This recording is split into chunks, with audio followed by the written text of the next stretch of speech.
Do it now. The purpose of life is to follow what you feel, not suppress it, not bury it. It begins here.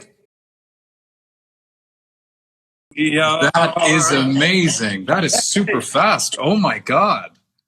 It's better. So we are experienced, how do you say, Instagrammers. Yes, we are. Absolutely. It's so good to see you. It's so good to see you. Likewise. I understand. I understand what happened this morning. I do understand. And I'll mention, I know.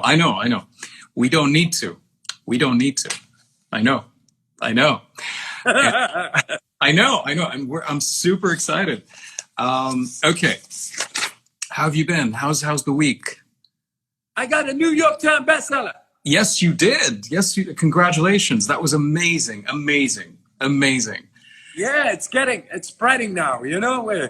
It's a next level, and the mission I'm into, bring love to the world. It needs to be as far and widespread possible.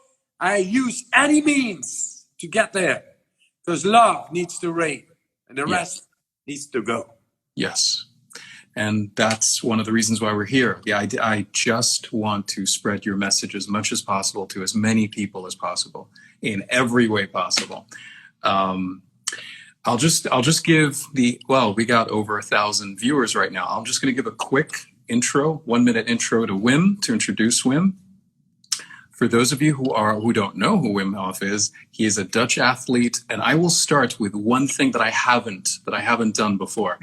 I'm going to start with a recitation of what I wrote for you on the 7 days in the summer of 2017. You are a relentless wolf emerging from the shadows to bring the giants who have enslaved humanity to their knees, collecting a pack of wolves, ferocious wolves along the way, to bring the purpose that the human race so desperately needs. Yeah! Yes. Wim Hof, a Dutch athlete, broke 26 Guinness World Records, including being submerged in ice for an hour, 52 minutes, 42 seconds. One of the kindest and most humble human beings I've ever met. He has flipped the medical community upside down, been studied by Stanford, Harvard, different universities around the world, with everything he's doing right now to bring mental health and physical health to a whole new level. Wim Hof, it's so good to see you. It is so good to have you here again. Love it there, Sam. Love it. Hey, man, I'm into my... I just released they published a new book, which is going great. New York Times bestseller, Sunday Times bestseller, already translated to 19 languages. Wow. I'm already into the following book. And the following book is going into the DNA, into the RNA. How we at will are able to influence beyond any understanding of medical science up till now, and especially in psychiatry, how to influence that what makes us related per direct, per instant with our soul. Whoa! Yes. Don't go too far. The soul. No.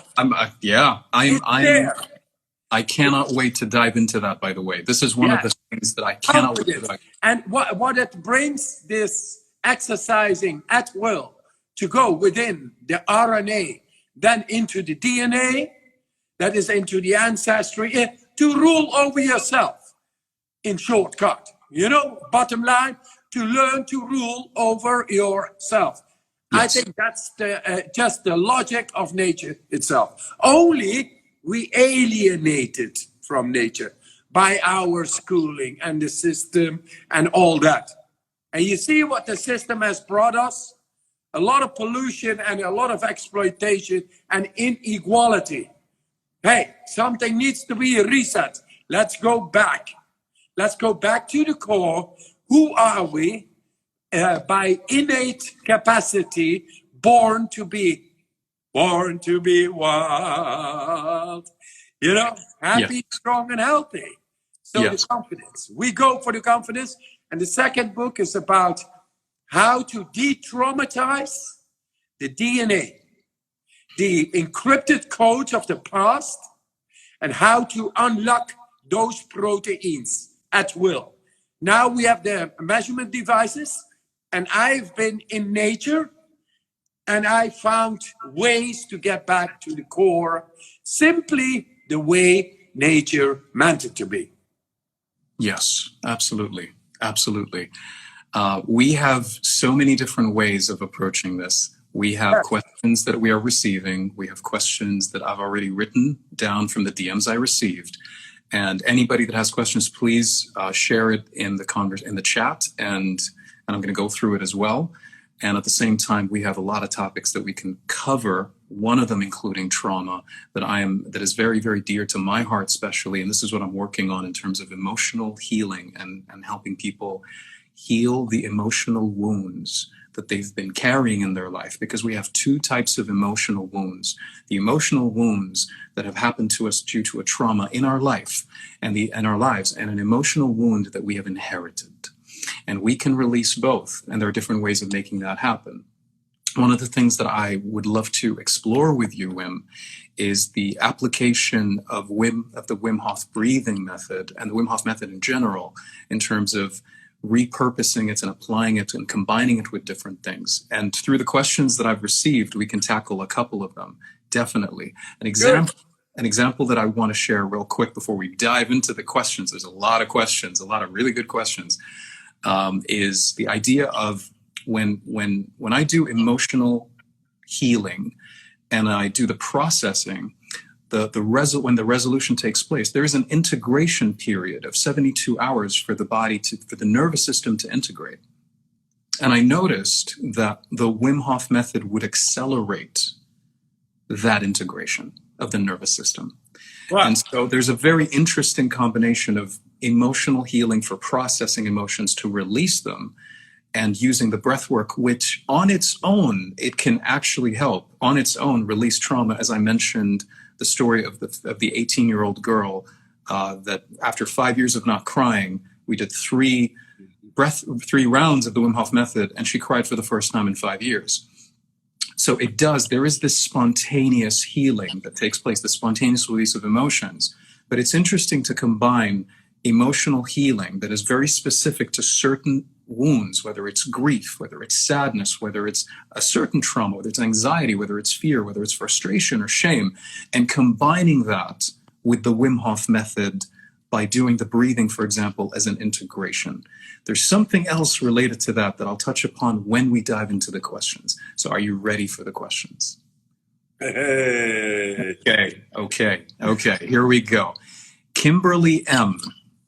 I've been sick with EBV since 2012, and it hit my spinal cord. The doctors have been stumped as to why I'm in so much pain constantly.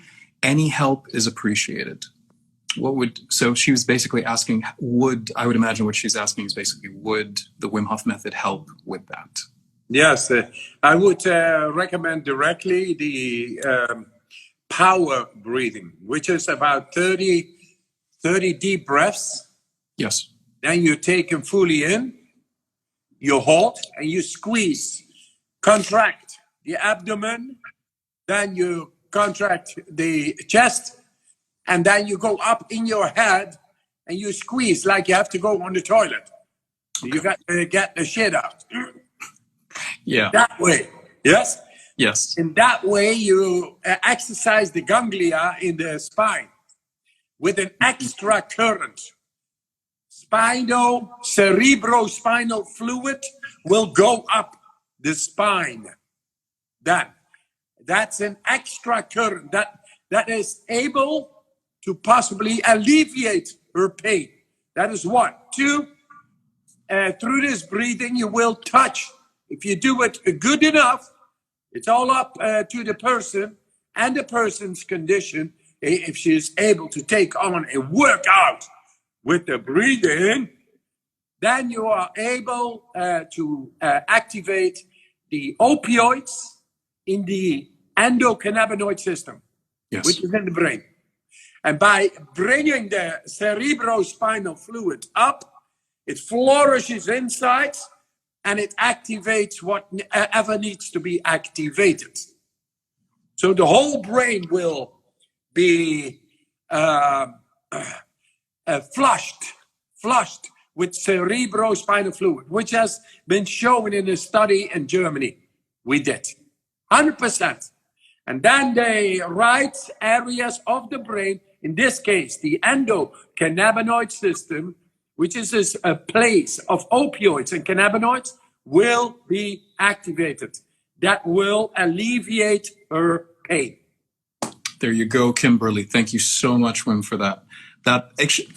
This exercise, which is kind of similar to my question last time when we were doing the push-ups, holding it on an inhale creates more pressure, which alleviates inflammation. And inflammation, the thing about inflammation is you got redness, swelling, hotness, and pain. These are the 4 signs of inflammation. You reduce inflammation, you reduce pain. And reducing inflammation is what the Wim Hof method is very well known for, which makes it a very powerful way to manage pain. Just to be clear. Okay. Another thing, yes. If she is able to get into ice water bathing, it's the thermoshock. It's the hypothalamus training, going into the ice. I see. Which is also connected to the periaqueductal gray hemisphere in the brain, the deepest, same spot as the activation for opioids and cannabinoids. When you go into cold water, it is you who is going into the cold water. That means your will is present while you embark into this very stressful situation. And at that moment, the will is making a connection, neurological connection, with the endocannabinoid system, the pain center, to confront itself with the conscious exercise of going into the ice bath. And that will ultimately learn her to consciously take care of pain. Wow. So you just described, everybody that is watching, Wim Hof just described a beautiful recipe for pain in general. Now, just a caveat, because I think one of the good questions to ask here, and we can talk about the list and cover that. There are certain conditions that are mentioned in the book. There are certain conditions I remember asking about years ago, because I wanted to know what are the conditions, the things to keep in mind. So when someone has a migraine headache, and please correct me if I'm wrong, Wim, when someone has a migraine headache, the idea is to not go into an ice bath, or to do it gradually, because that's the only gradually. Gradually. So they can still do it. Okay. If you really have a chronic ailment, chronic condition, go to a instructor, because there are instructors everywhere. You should be able to get to an instructor. Otherwise, you get into the community, which we have, with 150,000 people, I think, something like that. And they had all ailments, and now it's gone. Yes. It works like a hospital. You get your advice for free. Just shoot it into the community and it will be answered, because everybody knows what you are experiencing. The chances are a member of the community has already been through what you've been through. So if you ask the community, they're going to provide the answer anyway. But the idea is going into the ice bath gradually is still possible. It's better to do it with kind of a supervision to a degree, supports by an instructor, or at least get some tips from the community as well. But the idea is you can still go into the ice bath, even if you have migraine headaches, but you need to do it a bit cautiously and consciously. And yeah, that's perfect. Yeah. Okay, next question. Sonia Law. Does the breathing method help with grief and letting go of the past? Wow. Yes, it does.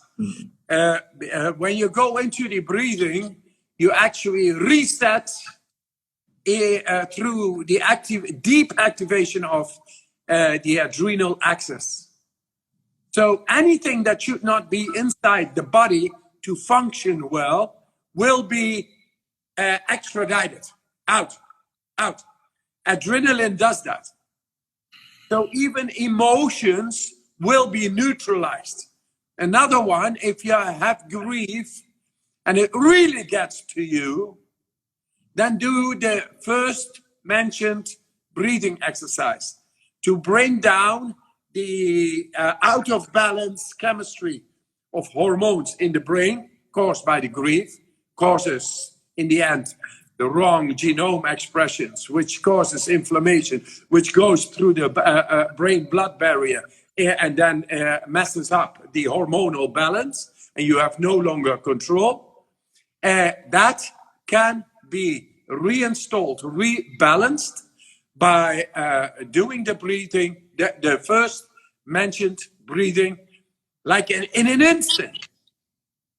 I mean, you do the 30 times, you take them on, pull it in, do the belly contraction, chest contraction, and then the head squeezing, then it's going to be all right. Just try it out. Absolutely. Thank you. Thank you.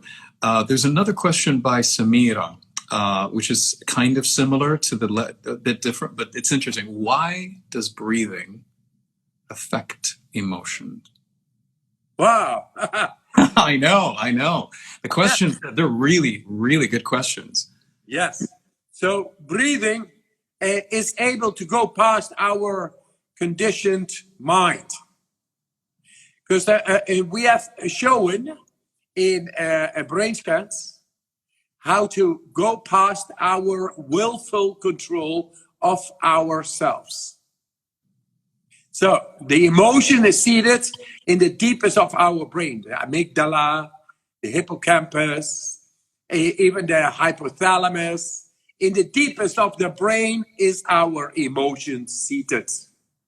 And once the breathing causes a reaction because of altered, heightened biochemical activity inside the brain, it overflows our willful control. It overflows the center. It goes everywhere. And once it goes everywhere, suddenly you get connection because you wanted it all the time. But you could not because there was no connection, willful connection. There was no willful environment. Now you created it yourself. This has been shown in brain scans. So get confidence and tackle your emotion when it is down, when it's not nice. You are able to bring back the emotion to where it belongs. Being. Just being. You just want to be. So just being is your right. Absolutely. Absolutely. One thing that's interesting about the link between breath and emotion, when I read that question, it just kept on circulating in my head. Because here's the thing, we are emotional beings, and the way we express is through muscle. The only way for us to communicate with another human being, the only way for us to communicate with ourselves on a conscious level is through muscle.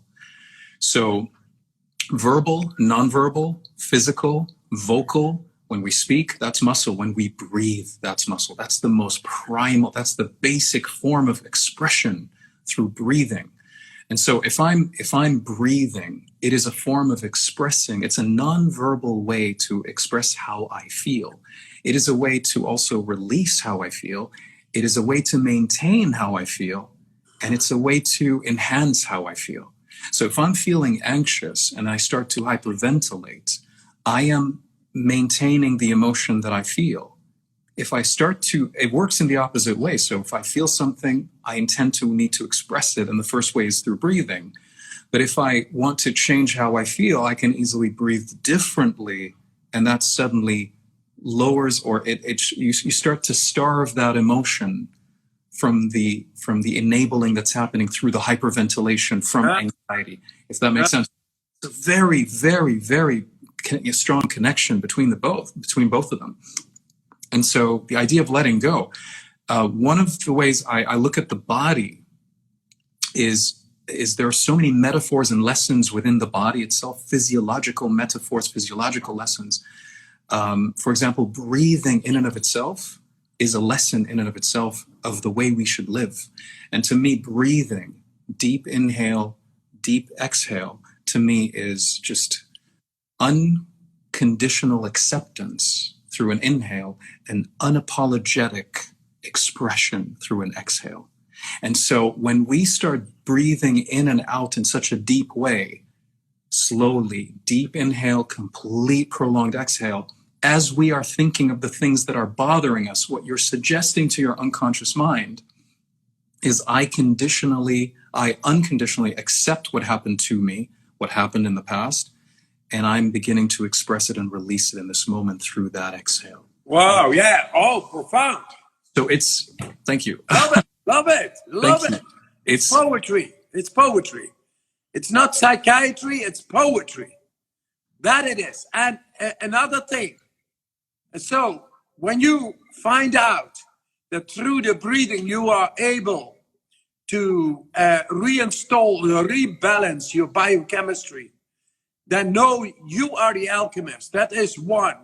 Then two, with your thoughts, you will suddenly you are able to cleanse yourself, to go for your goals, to be not disturbed, uninterrupted being you are going to be through the acceptance of breathing in and letting go. That's one. And then second, it is the power of the mind, our beliefs. And it now is able to enter even into the RNA, into the DNA. That is that what controls us from the genetical past and wants to control us right here, right now. And that is the life's lesson. The thing is, what do you do with it? Because now we have the choice.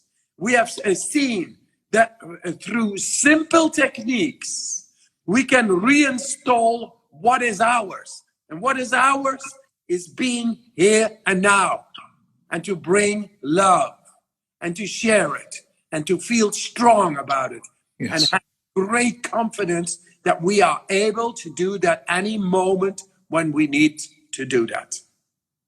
Absolutely. I just received so many messages right now. I guess they were pumped up because we were talking about the breathing, and they're like, please do a live breathing session. But I just wanted to acknowledge that. If you're up for it, that would be great. If not, we can keep going with the questions. We have questions that we can talk about. We can discuss. I'm here now for the questions. Okay. Follow up the breathing app. It's all for free. And there is so much more to come. Absolutely. I tell you, we are the pack of wolves now, yes, ferocious pack of wolves. And we bring that has brought injustice to our families, to the world, to their knees. And now we do this together because we have the knowledge, because we follow the line of love, full in confidence and full in power. Here we are, open. Here we are, vulnerable, and we are strong, and we will break the walls. Yes. There we are. And it's all coming, guys. So you better be ready. Breathe and be along and find your confidence, because you need to be strong. We need to break down these barriers. Absolutely. Not only for us, for all the others. They're really, okay. So we're going to talk about the really relentless wolves that want to breathe right now. Let's keep going with the questions, and let's feel it. What Wim and I realized is we don't need preparation. We just need to step into the moment. So if we're going to breathe, we're going to breathe. But for now, let's focus on the questions, because a lot of people last time we didn't get a chance to answer any questions, and they're really while listening, guys, breathe. Yes. Do you notice? Me breathing. And I get the knowledge from the university of what to do. Our purpose here in the life is to bring love in this most beautiful spot in the universe, which is the earth. And the way we pollute it, exploit it, etc., it's got to stop. We bring love. Yes. Powerful, strong. And the wisdom of the universe will be channeled if you are only the receiver. Breathing, believing. There it Yeah, is. And absolutely. we change the science fundamentally. I'm not a scientist. I'm an investigator of life. My right is to know the soul, full bloom, and to share it. Because I love you. I love you too. We all love you, Wim. Focus on inhaling and exhaling deeply as you're watching this, because it does enhance the emotion. And if you have noticed last time when I was talking, I've wanted to even ask Wim about it, so I may just pop in right now and ask that question. There are moments you don't do the 30 rounds.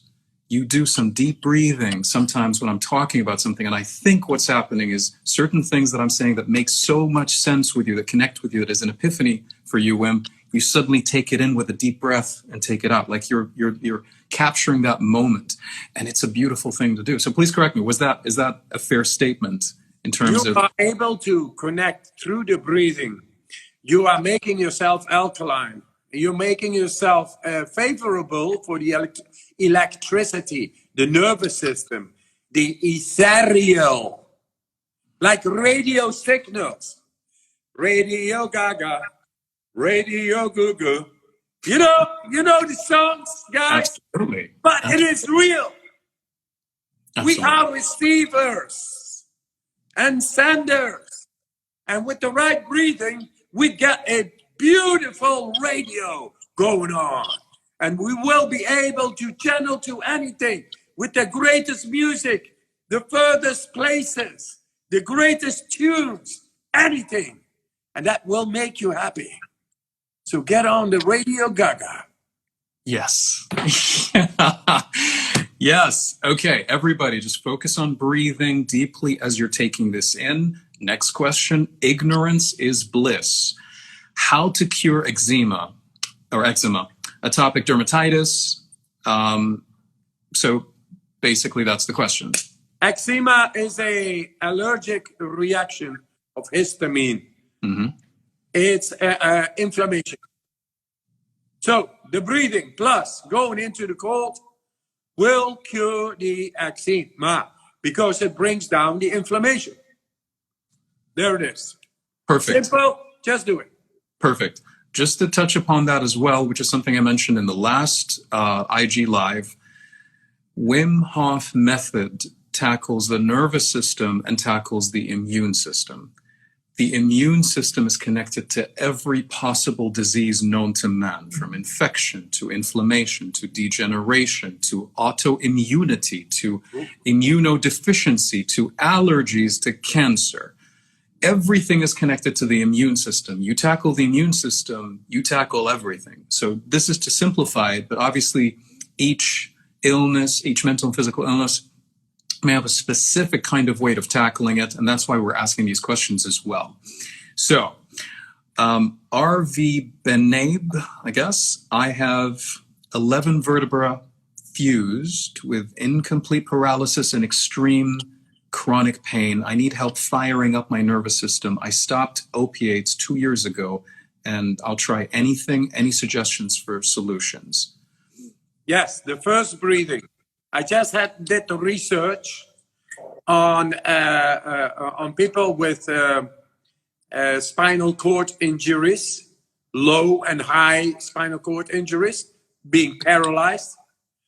And we had great success within 4 weeks. One of the successes therein was it alleviates the pain. You learn to control the pain. Get back to the first mentioned breathing exercise, which was the power breath, to activate the periaqueductal gray hemisphere, which is the endocannabinoid system, the one of the opioids. Not only opioids, but also cannabinoids. So no CBD oil needed, because you got your own. And the opioids, you got your own. But you got to get to that. So the first mentioned exercise in this podcast or live stream, that is the one you got to follow. It's called the power breathing. Power breathing. People in the university who saw all these things happening.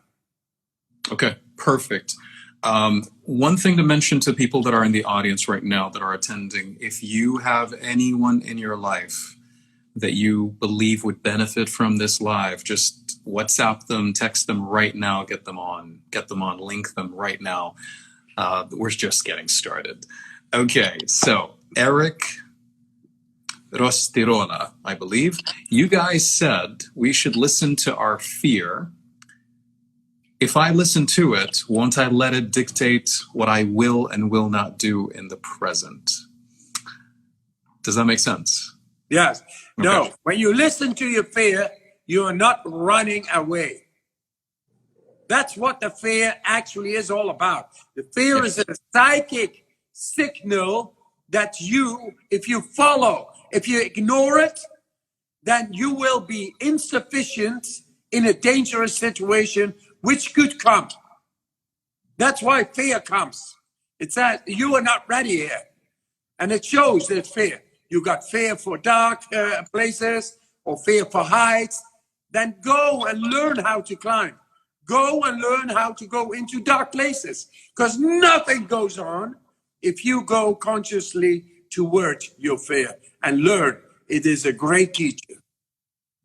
Thank you. It's an interesting, when I read the question, I wanted to mention it because a lot of people, there's a difference between listening and submitting. If I'm listening to someone that is complaining about something, I'm not getting them to dictate my life. I'm learning from them, learning what they need to help them. I'm understanding. There's knowledge being acquired. I'm not submitting to my fear by listening to it. I'm learning from the fear. I'm learning how to change my relationship to fear. And if there's one little thing to mention about emotions and our connection to emotions, the real power of the change that could happen comes from changing your relationship to the emotion, changing your relationship to the situation, not changing the situation itself. When you change the relationship, the dynamic, everything changes. And one of the ways is your perspective, your perception. And an example is the concept of intention, which is key for almost everything. If you have a strong intention about something, you are laser focused. And if we change the intention, the way we perceive something, why am I with this person, talking to this person? What's my intention? If my intention is to manipulate the person, obviously the relationship, the dynamic, the outcome, everything is different than if my intention is to add value to the person or to bring out value for them to see the value they've had all along that they've missed out on. It's a totally different outcome, totally different dynamic. And all that is the way your intention determines everything, determines outcome. I don't know if I would, yeah. So intention, the power of intention, exactly. That is the new science, the new neuroscience. So the principle is if you are able to change the body's neurological condition, neurological environment, then the neurology is able to connect with your will and you are able to command your body. Because the neurology is okay, the biochemical environment is okay. That's what the breathing does. Then suddenly the power of your intention comes in. And an intention can be color red, color green, something in between, purple, blue, yellow, all the emotions, all the whole spectrum. And you can make that laser thin, beautiful little signal coming from your will to command your body. And that is called interoception. Top-down regulation, new psychiatry. I showed it. It's top-down regulated. So for the first time, we have been shown how to willfully command the body top-down. And that's why people struggle. Oh, what is the intention with it? It's a signal, guys. It's an electrical little signal in the right environment, biochemical environment.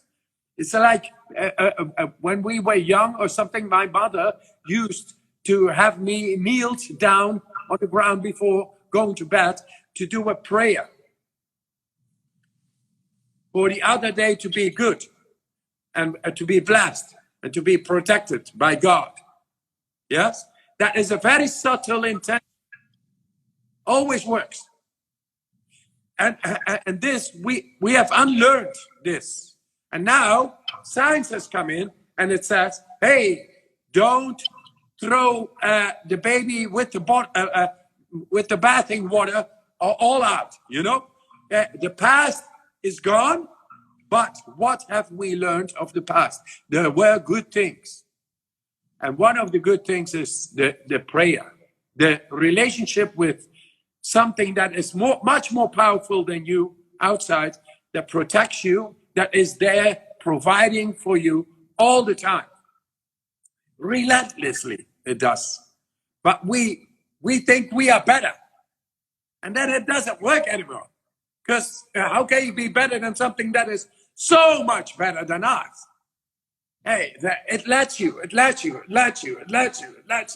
Until you, boom, you bang your head, or you have this in your relationship, you don't know anymore, get too much stress, you get an autoimmune disease, all these things. And the school did not learn us about these things.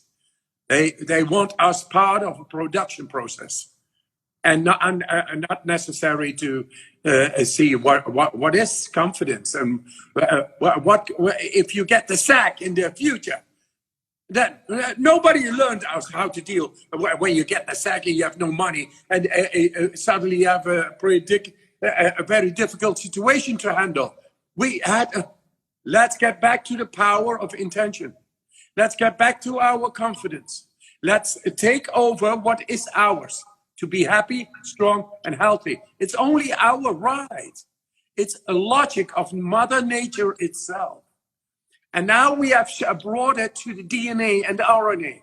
We have brought it to psychiatry itself, into brain scans, into blood samples. So there is actually no speculation about all this, what we are mentioning. It's only a matter how much has the nonsense embedded in our conditioned lives in this world. Because this world, as you see, completely confused. It's only about gain and more and more and more and more and more, and power and power and power. Where's the love? Where's the love, the caring, the confidence of you and me in this moment? Because this is the way Mother Nature blessed us all, to be there. If we don't do anything, we are just blissful beings. Because it is blissful to be. Where we are is a wonder, is a miracle. And we should feel that confidence. And if it is not there, get the power of your intention going. Get your confidence back. And get your being back. And that's who you are. Love, love. Yes. That's beautiful. That was beautiful, Wim. I love what you said about the idea of the connection with a higher power, because I think ego disconnects us from the higher power. Arrogance is ego on steroids. And I always thought of the difference. Arrogance, ego on steroids. I always thought of confidence and arrogance and the difference between confidence and arrogance. And to me, arrogance is confidence minus humility. And I think, humility, once you add humility to confidence, that's it. It's filled. Once you take away humility from confidence, it's now arrogance, because the humility is what grounds us. The humility is what allows us to be kind. This is it. If you have humility with your confidence, then you are getting your energy from the universe, from the cosmos, from the environment, from the hemisphere. It's there every time. I eat once a day, and breathing is my other food, and the rest is just being happy. And where is it? It's all over, all the time. But when you become arrogant, then you need to suppress others. And that's why you have that attitude, because then you have no longer this connection with the omnipresence. You need to have connection with latching on people, and parasiting on them. on their energy. That's why you get that attitude. So poor people they are, but also don't let them tell them, make them awake where they are. In the Bible, they said, if you're being slapped on this side, then show the other cheek. No, now we got signs. We got signs to show it. That the omnipresence is there for everybody. And there is plenty of energy for everybody, 1,000 times more than we need. Absolutely. So there is no need for arrogance. Just be humble and ask Mother Nature, or whatever name you give it. Once you connect, and the energy will flow. It's amazing. I wanted to ask you about, one of the things I wanted to ask you about is, because you're one of the most humble human beings I've ever met. And I remember telling you this so many times. So in terms of the humility and confidence and arrogance, I know that you mentioned that humility helps us connect. But can you talk a bit more about humility? Like, what's your definition of humility? What is it to be humble? If somebody isn't humble, how can they be humble? Simply looking at what is happening around the world, and not only the majesty, the grandeur of nature itself, of a little flower coming out of the ground, the grass. If you are able to see that, then the one who is able to value the little is ready for the big. And that, what I mean with that is, healing others is going past yourself. And if you begin to heal and help others, it will come back to you. And it's almost the most egotistic thing, because it feels so good to help others, to help nature, to be here every day. I mean, I don't get a clue of what really is happening, but I understand enough to be perfectly okay. Beautiful. I think one of the things that come to mind with humility is, and you just brought nature, and someone was saying nature is humble or nature is humility. I missed it, but I think it's one of the ways to be humble can be just deciding to be present. And one of the ways to be humble is to be in nature. One of the benefits of being in nature is it's effortless to be humble when you're surrounded with so much beauty and so much vastness and spaciousness and the beautiful creations that are exactly. And that's exactly where I got all my knowledge from nature.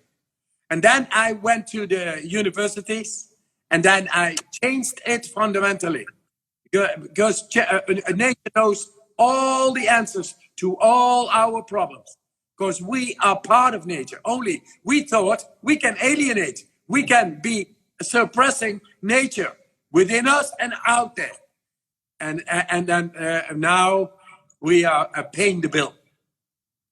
We have to come back. And I tell you, being in nature with the grandeur of nature it's just, it's bliss. Where I get images of being there in nature, under the ice, on the rocks, in the canyons, and the grandeur is so enormous. I've been in the intestines of the earth, in the heart of the earth, in the liquid spaces, and all by challenging my mind and my body.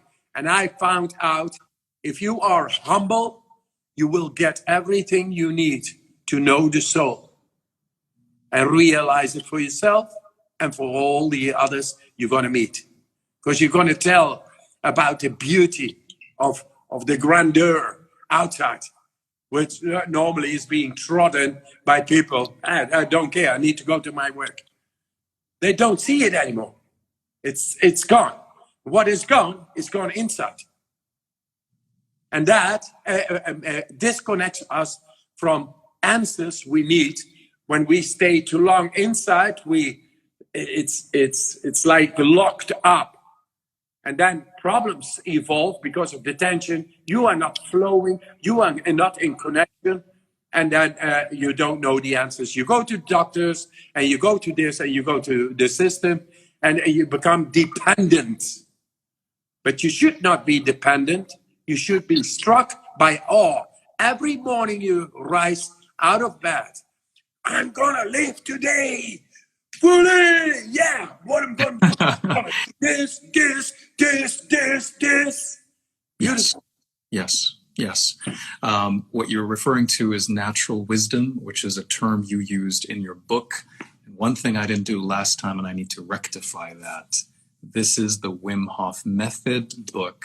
And I'm going to mention it several times here as well, but I just want to make sure that I mention it right now. If you haven't gotten it, you can either go to wimhof.com, wimhofmethod.com, or you can go directly to Amazon. Amazon is like probably the easiest and fastest way to get it, wimhofmethod.com or Amazon, and you will have the Wim Hof Method book, incredible book that covers everything from Wim's story to all the studies that have been conducted, the most important ones, the most prominent ones, and a very deep dive into everything that he's done and everything he's gonna do. Because you just mentioned something about the next book, which is based on what you're doing right now. I'm super excited about that. In terms of the, there's a lot of questions. There are a lot of questions. Would you like to keep going? You ready to keep going? Sure. All right, let's do it. What you said, the next book is another ground-breaking book. That's not only overconfidence of myself. No, we have to change the science. We have to show that the soul is back, that the way to get to the soul and its understanding and consciousness is back. And we have found the way through the brain scans, the blood samples, psychiatry, immunology, etc. That the world is not ready is because they are still in the money and all this and that and the past paradigm. Of course, I know. But let me tell you, we found the keys to everybody's temple. Yes. You all have a beautiful temple, mosque, church, or great place within.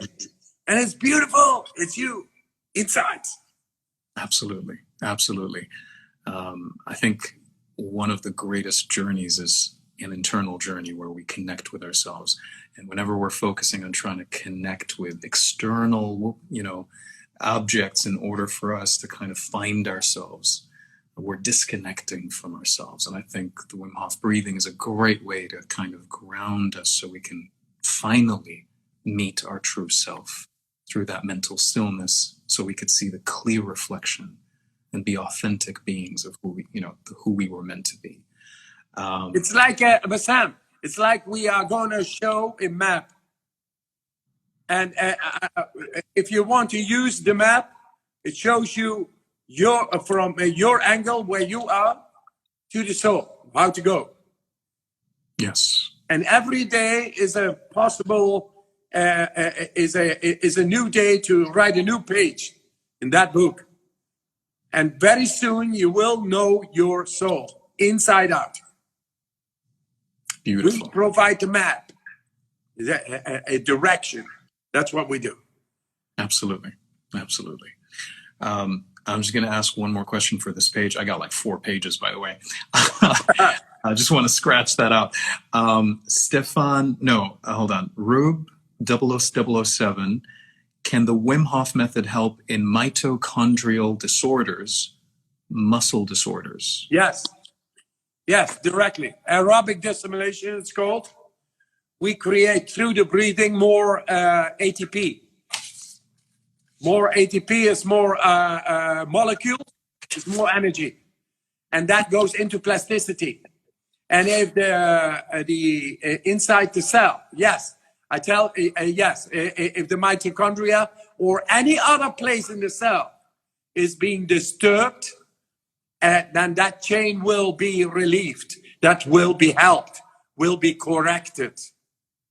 It's all through the breathing. The breathing is like cleansing through with energy, biochemistry. So you can alter that. And together with these exercises of the cold and the breathing, you are exercising the cell skin.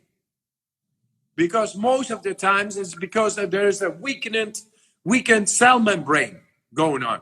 So inflammation is able to get in and to disturb specific places with specific persons. In this case, the mitochondria, the energy factories.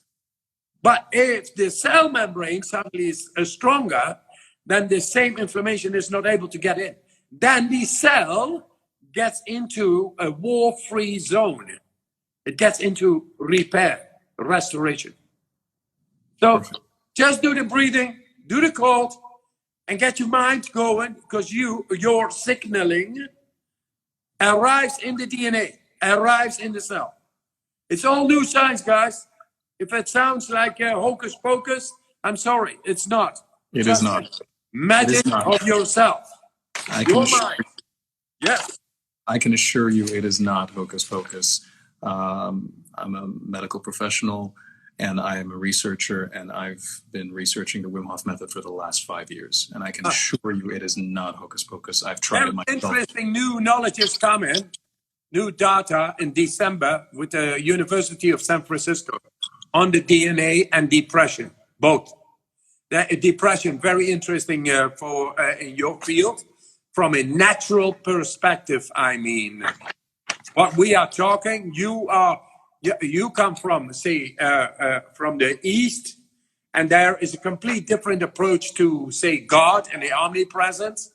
But and I come from the West, but we meet in the same terrain, because we make it understandable not only for the East, and then one for the South, one for the half South, and one more up north, and then they fight each other because of their differences. Again, we are not fighting, we are lightening. We are bringing the light, new knowledge, which is understandable for the mother in New York and the mother in Baghdad, same thing. Absolutely, absolutely. And therein we find that through natural practices, we are able to tap into the universal wealth, which is able to provide every person in the world. It sounds all very utopic, but guys, let me tell you, the future is ours. And we are going to show it through science, and then it is a matter of time for the change. Okay, so here's the thing. Now I have questions that are written. I'm checking my laptop right now. I'm receiving questions that are being captured from the chat, and I'm seeing chat as well. So I'm juggling these three. Now, one thing that I just saw right now that I thought would be really interesting, I think we can switch gears and talk about a bit of details about the method itself.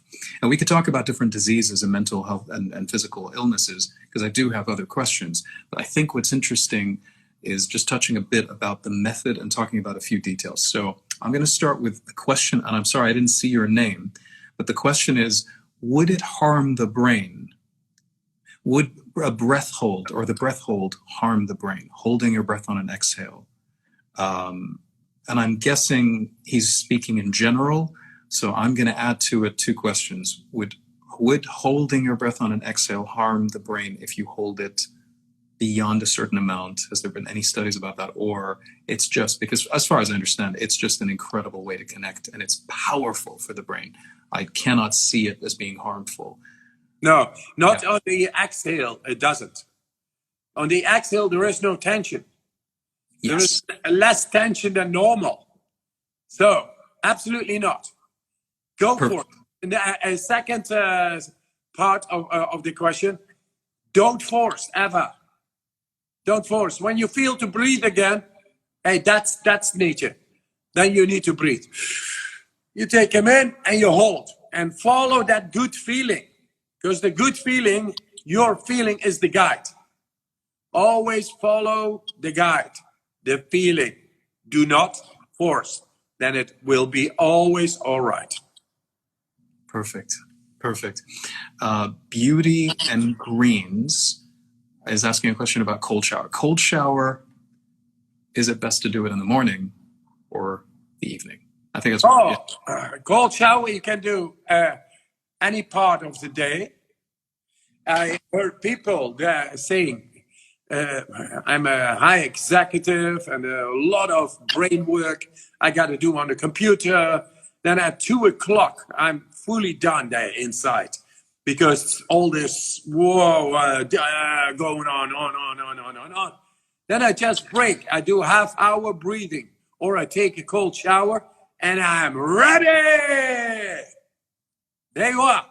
So use it whenever you feel yourself inflamed inside your head. When you feel a little bit awkward, disconnected, whatever. If you don't feel clarity, get into the cold shower. It only takes a couple of minutes, and you will be sharp. Besides of that, for all the women, but also the men, the cold shower, cold water on the skin is the best skin care. So easy done. I agree. You take it on. I agree. And in terms of the cold shower, just to kind of add to that as well, if you do it in the morning, it's going to energize you. If you do it in the evening, it will energize you. But if you're worried about sleeping, there's a lot of research about cold showers to help stimulate the parasympathetic nervous system to help you sleep better. Even if it's like a cold or an ice bath or a cold shower before you sleep can actually help you sleep better. It's amazing. And the body will just use it in the way it needs it. So whether you need more energy or whether you need to rest, it will help you sleep better. And why is that? Because when you go into the cold, you activate your adrenal. Then all the cortisol, all the superfluous hormones, the hormones out of balance to keep you awake, because they are all triggers, suddenly go away. They are resetted. And then the melatonin is able to set in naturally. And then, of course, you go to sleep like a baby. So I have a question from the live right now. Richard Kitty Mevis, I guess. Sorry if I didn't pronounce your name properly. Can I do the breathing exercises when I am seriously ill with corona? Especially, serious. You cannot, because corona is pneumatic edema. That means the fluid comes because of the inflammation, that the cell membranes are not able to hold anymore, and fluid will come in the alveoli into the lungs, and you are not able to breathe. But you know what they did in New York? They did a study on controlled hypothermia for 2 days, having people with 34.5 degrees core body temperature, controlled hypothermia, and they healed.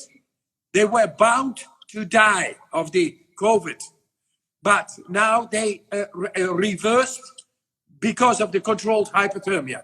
That is one. Through breathing, in the beginning, when the symptoms are there, you are very well equipped to get it down. COVID, we have no secrets for COVID is inflammation. We are very well equipped to get it down with these breathing techniques. It has already been shown in 2014 in a comparative study. That's amazing. Yes. So the damaging factor of COVID is inflammation. Can we bring it down when it begins? Yes. But when the house is on fire, full, hey, can we do it? No, then it's not possible. Then you need the cold. Only the cold is able to bring down the severe condition, because your lungs are full of fluid. And you know, it's like drowning. It's terrible. But that is when you let it go. In the beginning, everybody listen to the signals. The pain signal, the breathing wrong, the nausea, all what is related to COVID. In the beginning, you are able to bring it down. 100%, all of you. There's a window. There's a window of opportunity. There is an absolute big window. At the beginning. I remember recommending, and this ties into it, I remember recommending the Wim Hof breathing to several individuals that began to have symptoms. One of them started having symptoms of lymph nodes, and large lymph nodes. And within 24 hours of doing 3 rounds, it went away. Well, I remember. I heard many as well. Yeah. It's amazing. It's amazing. It out in the open. It should be in the journal. It should be in the report, in the breaking news, CNN, BNN, TNN, RNN, TNN, all of them. I agree. But they don't want it. I don't know how ignorant they are, but naturally we are equipped to bring inflammation when it begins down through specific breathing exercises is even completely scientifically proven. So, absolutely. Okay, so Gandhar. Does Wim have any suggestion for someone that doesn't have access to cold exposure, someone who lives in a tropical weather? So someone living in a hot environment, tropical environment, that doesn't have access, even the showers are cold, not that cold, or they don't have access to big, huge chunks of ice to add. Is there any suggestion? Has anyone ever asked the question? Get with a couple of friends a chest freezer. If you have a chest freezer, you just plug it in, the electricity in one night, you get freezing water. Then you get it out, and for 4 days, you get freezing water. Close the thing, and every time you get into the chest freezer, then unplug it a moment. I don't want you to be electrocuted.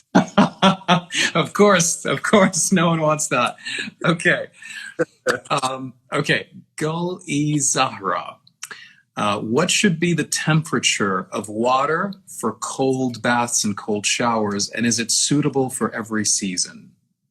Yes, it's suitable for every day. So if you make of your winter a summer, for the people in the golden, northern hemisphere, they just take up with the winter. They swim outside in a river or natural bodies of water. That could be the ocean, the sea, the lakes. It's amazing. It's very meditative to do that.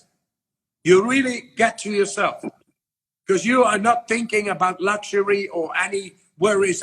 When the cold water is cold, you think, I gotta go in.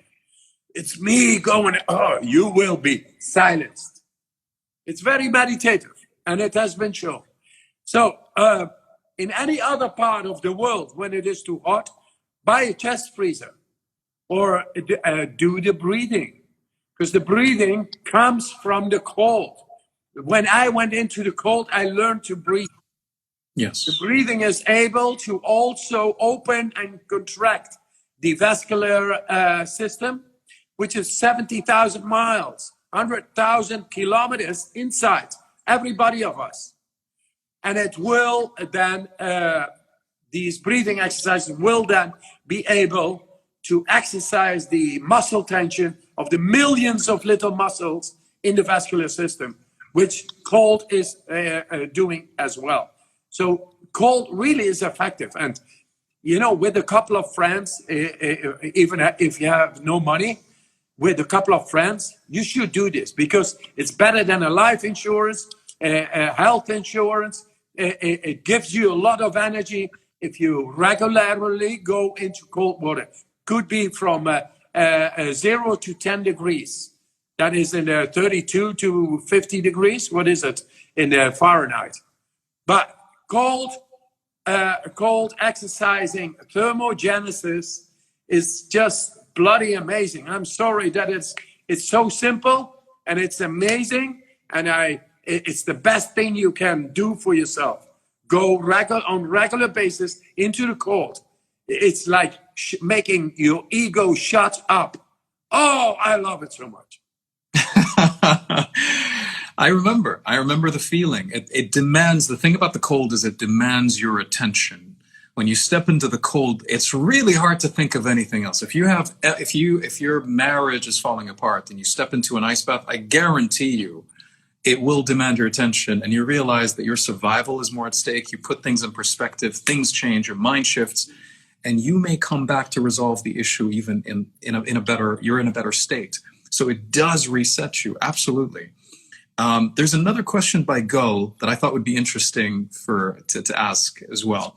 Everyone says time heals everything, and we should wait for letting things and people go. We will heal by time. But how can we control that time if we want to heal earlier than the defined time? How can we heal ourselves by choosing our own pace? By going past the time-space barrier, which is created by our persona. And so these breathing exercises are able to go shortcut into those areas of the brain which in time would work to solve the matter, or would be stored up like trauma, like hidden trauma. But if you do the breathing well, you're able to go past our time-space barrier of our willful control, and then suddenly neurologically you're able to tap into those areas and solve the problem. Could be emotion, could be disease, could be the purpose. What is the purpose of life? You can ponder for 20 years, 30 years, and then suddenly, that's time. That took time. But if somebody is having or you go walk on a street and a car comes, you suddenly see purpose of life. Then you get that shortcut into the deepest part of the brain, which is done by doing the breathing well. You better believe it, because breathing together with the interoception, the top-down regulation, don't let nothing interfere. You want what you want, don't you? We are built to have a will that is able to get what we need. It's there. So now it's called top-down regulation. Just think about it. Come to your senses, think about this, and get even in terms with yourself and solve the matter. Shortcut.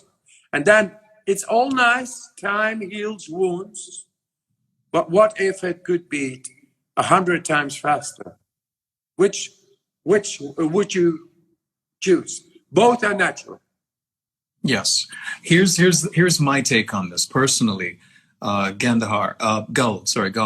Izara. I don't believe that time heals all wounds. I believe that we need to heal the wounds. Time doesn't heal all wounds. Say that, tell time heals all wounds. If you want to say that to someone that has been traumatized for 30 years thinking about the same thing and reliving it in their mind. Say that to someone that has phobias. Say that to someone that had a conflict with someone, a separation, grieving someone for 40 years, couldn't get over it. Time doesn't heal all wounds. We have open wounds. What happens with time is time buries wounds. It buries the open wound, and we no longer see it, so we feel like it's not there. But the truth is, it's there. We just need to dig in, extract it to release it forever instead of leaving it inside. So time does not heal all wounds. Beautiful. Yes, exactly. And now we found a way to tap into that. And then make graphics and show RNA, DNA, hypothalamus, amygdala, the bone marrow, the lymphocytes, the lymphatic, all thought of not being able to intervene into at will. And now it's there. Yes. So the paradigm will change. Our understanding will change. And with our understanding, it's like we have a car and suddenly we know how to drive the car. How much faster can you go to the places where you wanted to go? And oh no, I have no money. Maybe in 10 years, maybe when I'm not working anymore. No, you should do it all now, man. Do it now. The purpose of life is to follow what you feel, not suppress it, not bury it. It begins here. Open wounds begin here. Absolutely. So, Absolutely. There we are. Yes. Yes. Martin, It's Marthiijn. How would you pronounce that? Martin? Or Martin. Martin. Okay. How can we deal with panic in a situation where you can't easily calm yourself with breathing techniques or an ice cold shower? Yeah.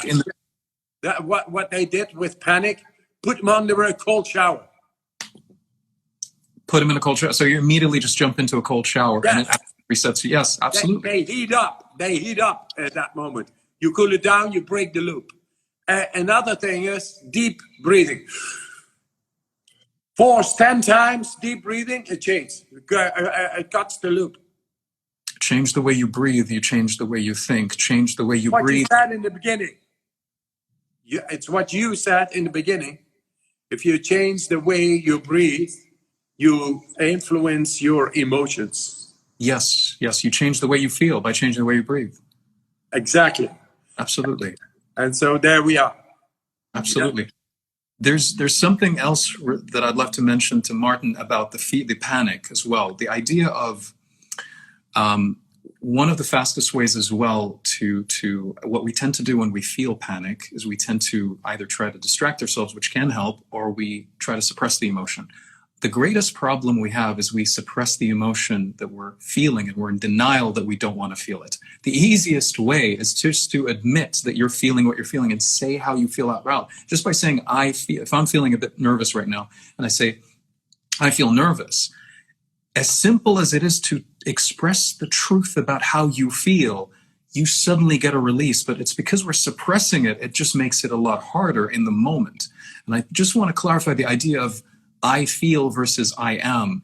A lot of people, when they feel anxious or they feel angry, they're like, I am angry. The problem with saying I am angry is you are defining yourself by the emotion. So how can you ever get rid of anger if you are anger?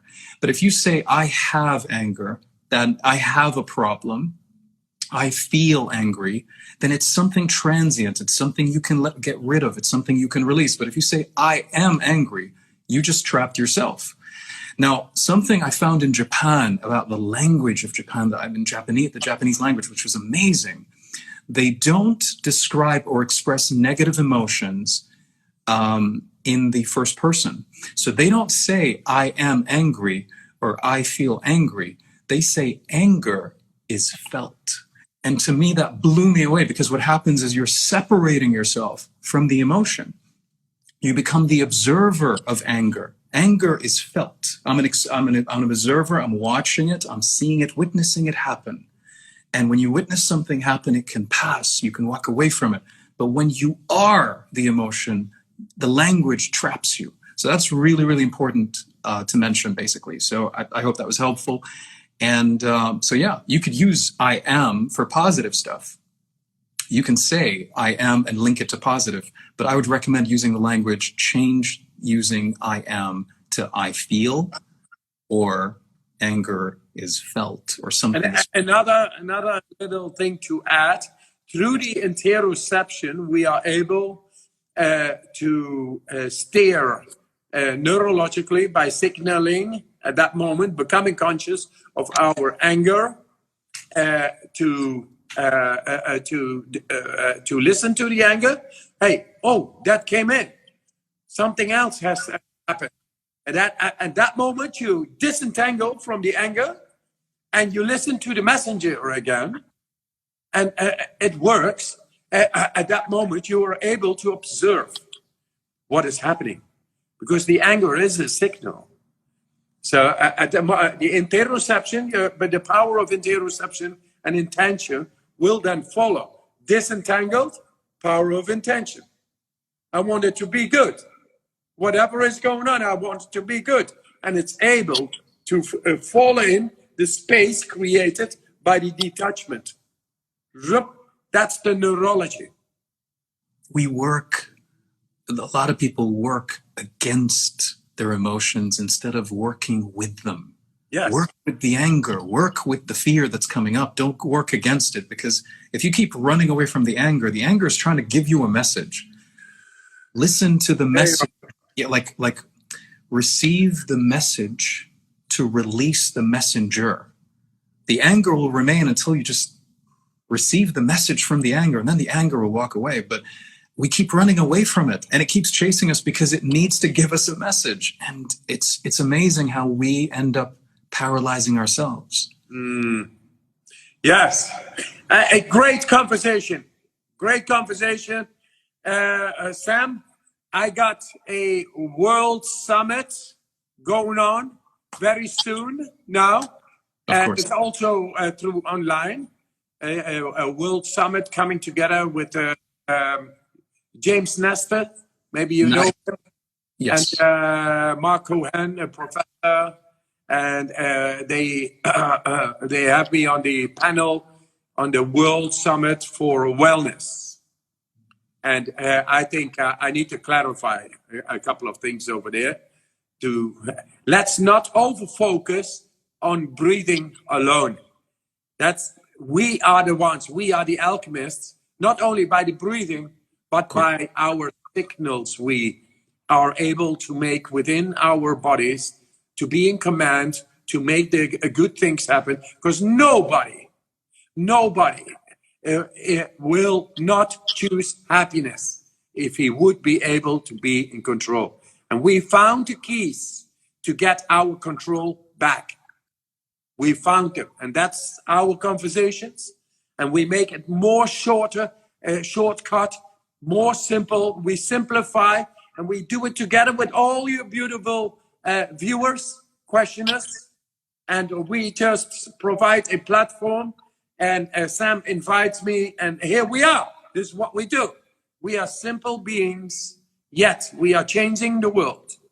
And this is the way we do it, together. Absolutely. Absolutely. Can I keep going with a few more questions, or would more questions is great. Okay. Yeah. Squirrel with umbrella was mentioning, I'd like Wim to talk about safety of using cold shower during the period. And this is for females. We were taught as females to keep our female reproductive organs warm. So is it safe from that perspective?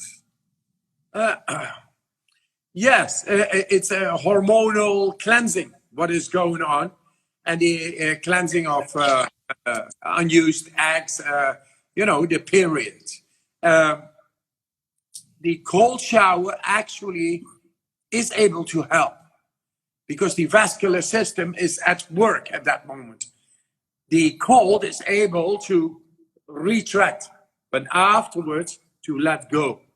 People with difficulties to let go in a period have pain. For those people, I say, go into the cold shower because the pain is once again a signal. Something is not working. And it's coming from the uterus. And yes, we have found so many women with problems with the uterus, from infection to pain, and cold really helps. But if it all is going nice and okay and very bearable, just have a 5 days window of not taking cold showers. But I would say a cold shower a day, keep the doctor away, always. And now, which is Sam. Sam is the doctor. He is also here. He didn't go away. Yeah, I mean, I'm so excited, man. I'm so excited, Wim, to have you here and to just have these conversations. And it was a blessing to have that last time and this time. And this is a bit different structure, but the questions are really I was so excited when I was writing them down. I really want to ask Wim and see what he thinks about these. There's a question about. I'm afraid, Sam. Yeah. I'm afraid we have an answer for anything. Yeah, that's terrible. For anything. Yeah. Because we connect, we believe, and therefrom we will be able to become mediums to bring clarity to the people. You did that by stepping away from orthodox psychiatry and coming into natural ways. And you are helping so many people, so many more people than you would have being positioned in that orthodox system. So myself, I'm experienced through life and always kept on searching. And it's like the butterfly. First, it was a caterpillar. If you keep on going, then you will become a beautiful butterfly, everybody. So there we are. Yes. Someone was just commenting right now. He said, I'm afraid. I'm afraid I have all the answers. So, but yeah, there's an interesting question about breathing. There's so many little questions and nuances about breathing that can be asked about the technique, but there's also questions to be mentioned about applications. And if you remember at the beginning of this conversation, I was mentioning applications. So I'm going to ask you 2 more questions, and then we can take it wherever you want.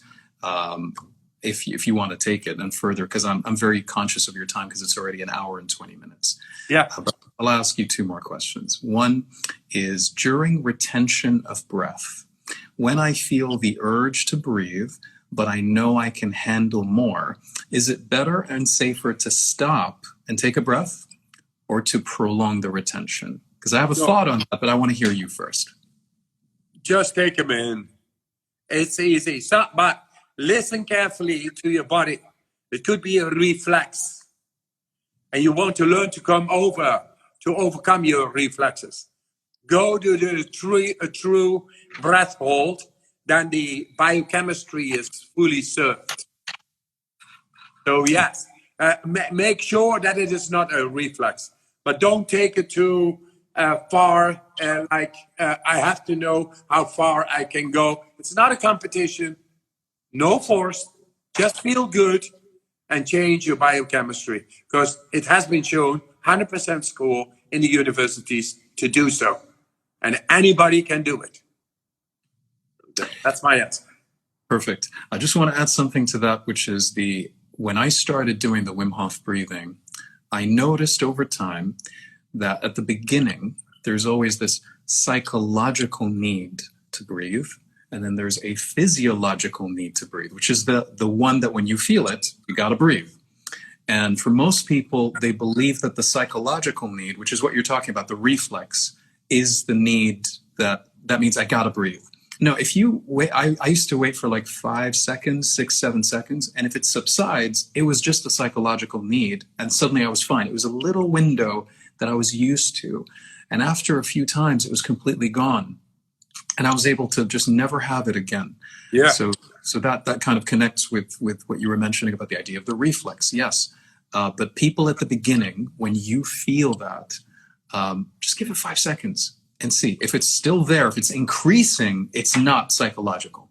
If it's increased, if you're still feeling the need and it's growing, that means you got to breathe immediately. Yeah. Would that be fair? Yeah, sure. Okay.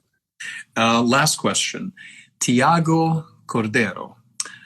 When I do the breathing session, on the breath hold part, I start to imagine a beautiful place that I was in this summer. And by imagining, am I letting my consciousness be a part of the process instead of setting free my unconsciousness? And I guess what he was basically saying is it okay to do the breath hold and visualize something, or just allow whatever comes to come, or both? Knock yourself out. It's interesting because this is an example of one of the applications.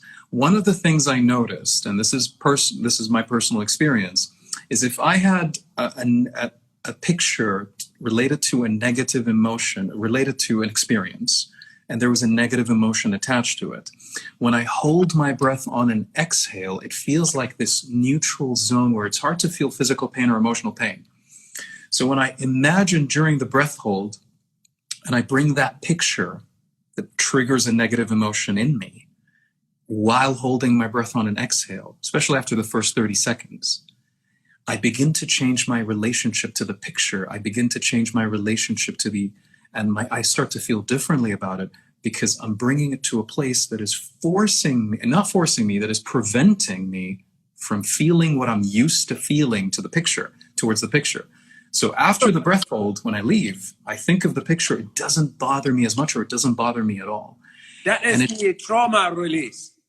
Yes, and it's It interesting. absolutely works that way. What happens, you cleanse yourself into the lymphatic system.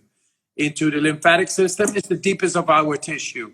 And our traumatic past pictures, images, situations, thoughts, still they're having a biochemical residue. And they are within our brain, but also in our body. And through the deep breathing, you cleanse it. And then the memory is there, but the negative biochemistry connotation is gone. It's gone. It doesn't create that negative thought. It doesn't create a negative feeling because the biochemistry is gone, it's cleansed. So the feeling, it's not substantial anymore. It's only a thought. So that's the way you are able to observe and to contemplate upon it. Very interesting, but that's the way. The professors told me Wim Hof has found the secret of placebo. It's upon to us. What do we want? We found the button. We can increase the power because we willfully are connected now there. And it's a choice we give you. You want to be at the bottom? Go there and increase the volume to hear the sounds of the past and to rectify what needs to be rectified. So it is only in your memory, but no longer disturbing you. That's now what is there. It's the power of placebo is no longer abstract. It's real. It's healing power. It's up to you what you do with it. It's amazing how we are able to detach from our traumatic past of the biochemistry. In my following book, it will be all about just doing that. And it will be proven to the level of the DNA plus a study of depression itself. When you were mentioning the study that in December was going to come out, the results, are you talking about the Dr. Elisa Appel study? Yes. Okay. It is. For anyone, again, I'm just going to mention this. Angel. I would love to connect with her. You should. You should do that. I will. Beautiful person. In the chapter of ancestral burdens in the book, yes, you basically talk about the trauma and about how we basically carry the burdens of our ancestors in our genes, and how the Wim Hof method releases that as well. So I just wanted to make a note of that. This is huge. I cannot wait for the study. All new science, guys. And it's here for you to serve. Because our schools are not telling us these things. They still want us to be part of a system and to carry mouth caps and social distancing. Man, where's the immune system? Where's our control? We need to get into our innate control. The ability to be happy, strong, and healthy is ours. It's not my invention. It's Mother Nature talking to you. Just to clarify something about depression and the link between the Wim Hof method and how that helps in depression. One, you're increasing oxygenation, which optimizes the brain performance. Two, you are reducing inflammation, which has been linked. Inflammation of the brain has been linked to depression. Three, you are basically enhancing, I would imagine, the gut. Through the breathing, you're improving the gut and therefore enhancing the serotonin. 90% of serotonin linked to depression is in the gut anyway. And four, I would say the amygdala, you're suppressing the amygdala. You're suppressing the hyperactivity of the amygdala, so the fight or flight response, which contributes over time to depression as well. So now you got 4 reasons why Wim Hof breathing actually helps. And I'm not even talking about the cold, the ice, the cold exposure. I'm just talking about the breathing. And that's one of the connections. One final question related to the gut. I don't know if there has been a study. So I'm going to ask, has there been a study linking the Wim Hof breathing to the gut and the microbiome? Yes. What the matter is this: the inflammation is cause and effect of many intestinal diseases like Crohn's disease, endometriosis, colitis, ulcerosis, and through the doing the method, it just goes down. That means that the microbiome is not molested by inflammation no more. It is suppressed. That means that the ability to repair and restore the microbiome within the gut is enhanced big time. Simple. Wow. Wow. Thank you for answering that, and thank you for answering all these questions. We're already hit over an hour and a half. We can never stop, and I asked you. I love you, man. We are able to keep on going because there's so much work to do, so much we feel we can solve already. But let there be another time coming. Yes. And say when the studies have been, the data all out and the study is out, we got to reconnect again. Absolutely. Absolutely. Thank you so much. Thank you so much, Wim, for taking the time to have this session. And please, I mean, if there's anything, I can do to help in any way, you can reach out. You already did. And I will continue to do in every possible. That's it. Be Thank powerful. You so much. Be lovable. In peace. We go. I love you, and please say hi to everybody and take care of yourself. And thank you. Connecting with you soon. Thank you so much. It's an absolute honor. Thank you. Right on. Okay, Sam. Bye. All right. Take care. Love you. Bye.